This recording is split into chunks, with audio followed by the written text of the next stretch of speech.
Hey, this is Michael J. with Old Iron for Sale. Welcome to the show. We're kicking off today's list with a 1954 Plymouth Savoy, and this one's a real sweetheart. Just $6,000 gets you 54,000 original miles on this flathead Survivor. It's rocking the original 3 on the tree manual because real drivers still love rowing gears. How many of you all know how to drive a 3 on the tree? Just curious. New tires, new brakes, and a fresh master cylinder mean stopping power is fully sorted. They ran a new gas line too, so fuel delivery is buttoned up and ready.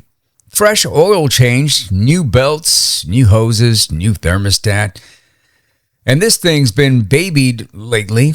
Everything works exactly like it should, which almost never happens on a car this old. That green paint and green interior combo is pure 50s Mopar, man. Seller says it's ready for a cruise, and honestly, we believe every word. Hey, if you love finding old iron for sale like I do, smash that like button and subscribe to my channel like right now. And type in old iron in the comments below for your chance to win a free classic car poster. I give away a poster every week to those that type in old iron in the comments. Next on the list is a 1953 Chevrolet Bel Air for $5,500. This one's a real survivor and has some charm. The seller says it runs, drives, steers, and stops exactly like a car should. 40,000 miles showing, and this gold beauty still turns heads at every stoplight. They're including the missing trim piece so you can finish the job they've already started. Brand new door seals mean this one seals up tight against the wind and weather. Fender skirts are included too, giving it that smooth, sleek, early 50s silhouette, right? This is a true survivor car, mostly original except for the 12-volt conversion. Red interior against gold paint is a color combination you just don't see anymore. The seller calls it a great starter-level hot rod, and honestly, that's a fair description. Or just leave it stock and enjoy it as an honest original driver instead.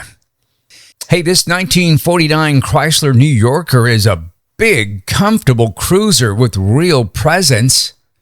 Under the hood is a smooth, torquey 8. Plenty of power for open road driving. The interior is holding up fairly decent with just some paint chips on the outside. It runs and drives, though the water pump could use some fresh attention soon.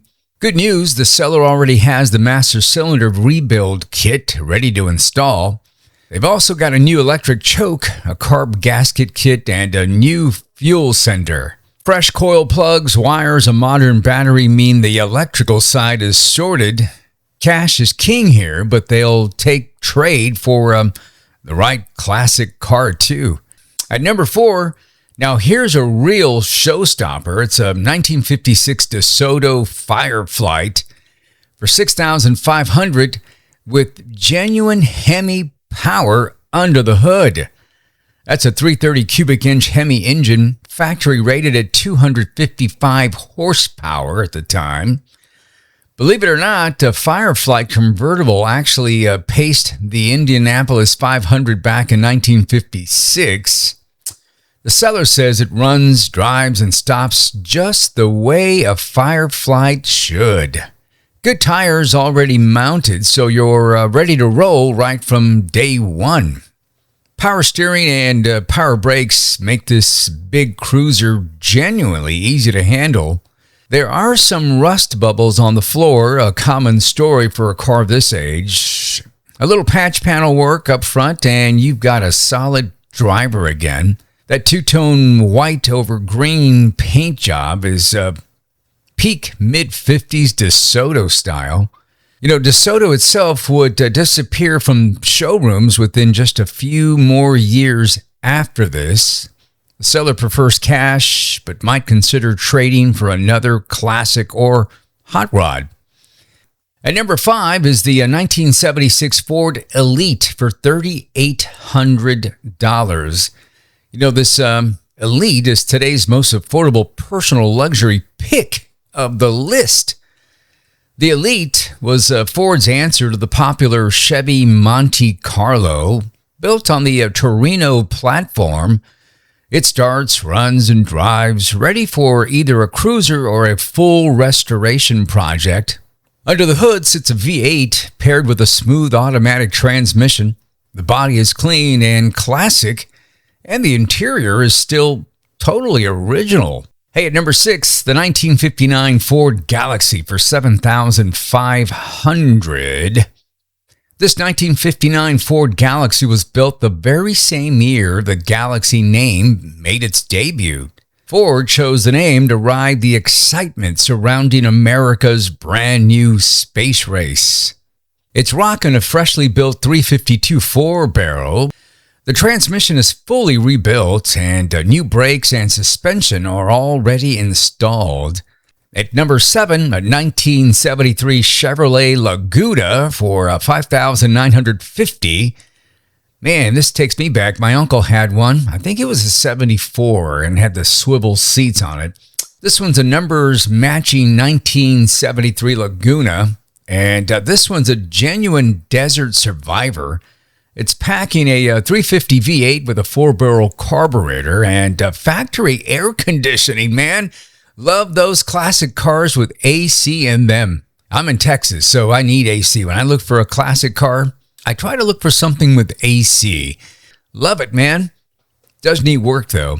Hey, quick trivia break. One of the cars on today's list used rear-facing jump seats specifically to dodge a federal import tariff. Do you know which one? Stick around, I'll give you the answer, and you'll see the car in the list coming up shortly. I bet you already know. Hey, at number 8, a 1974 Chevrolet C10 Cheyenne for $7,500. Hey, this 74 Chevy C10 Cheyenne short bed stepside is a real survivor. No smog check needed on this one, which makes the registration a whole lot easier. Factory 350 power teams up with an automatic transmission for easy driving once it's back running. It still has the original build sheet, a genuine treasure hunt find for C10 fans. This truck would make an outstanding restoration project for the right Chevy enthusiast. It doesn't run right now, but it ran just fine before it was parked. It's been sitting a while, but a clean title is already in hand. $7,500 gets you a genuine path to bringing this one back to life. I love me some stepsides, man. I had a 1982 Ford stepside, white with a black stripe, 302 in it. Man, that was a nice truck. Next up, a 1978 Ford Ranchero. This one blends truck utility with real car comfort. This one's a good-looking, great driving example with plenty of life left in it. If you can just ignore the baby powder blue color. The interior is nice, and the paint is holding up decent for its age. It's described as all original, which is getting harder and harder to find every year. Power comes from Ford's reliable 302 V8, paired with a smooth automatic transmission. And get this, the air conditioning actually works, which is a huge win for summer cruising seasons, man. That blue-on-blue color combination is classic late 70s Ford through and through. You get a real truck bed for hauling and a comfortable cabin for the drive. Hey, at number 10, yeah, I threw this car in because just the look of the Corona, man, it's like you're rolling in style. If you could just, let me just show you how this thing would look brand new. Check this out. Not bad, not bad. This 1969 Toyota Corona is a genuinely important little car in American automotive history. Toyota, They brought the Corona to the U.S. in 1965 after their first attempt had flopped badly. That earlier car, the Toyopet Crown, just couldn't handle American highways or American driving habits, sort of like the BMWs I used to own. Anyhow, the Corona fixed all of that and quickly became Toyota's first real hit in the U.S. By 1969, Road Test magazine actually named Corona their import car of the year. Man, this is style right here, baby. Under the hood is a 1.9-liter engine, and the seller says it purrs like a kitten. The original carburetor was rebuilt by a specialist, so it runs just the way Toyota intended. 120,000 original miles are documented right on the previous title. The chassis, floors, and trunks are all described as completely rust-free. Every door, the hood, and the trunk open and close absolutely perfectly. So check it out, Toyota Corona. Hey, at number 11, this is a 1951 Plymouth Suburban wagon. Has stayed in one family for more than 70 years. The Suburban name got its start back in 1949 as one of the very first all-steel wagons in America. Before that, most station wagons were built with wood bodies and constantly needed maintenance and repair. This one is a complete solid two-door wagon with the cool clamshell tailgate design. It hasn't run in about 5 years, so it will need a proper going through. The Flathead 6 isn't running currently, and the fuel system will need an overhaul. Good news, a 3-on-the-column extra transmission is already included in the sale. It will need some side panel work, but all the stainless and chrome trim is present. Hey, buckle up. No, really, buckle up, because this 1982 Subaru Brat comes with a genuinely wild piece of history. You know, Brat stands for Bi-Drive Recreational All-Terrain Transporter, which is a mouthful for such a tiny truck. And here's the answer to the trivia question. Those quirky rear jump seats in the bed weren't just for fun. They were there to dodge attacks. Import trucks faced a 25% tariff, but passenger cars only paid 2.5%. So Subaru bolted in seats and seat belts, and the Brat legally became a passenger car. This one runs the EA81. It's a 1.8-liter four-cylinder paired with a 4-speed manual. It fires right up, and the transmission is reported to shift great. The Weber carb could use a little tuning, but that's a simple weekend job. Fresh tires with barely any miles are already mounted and ready to roll.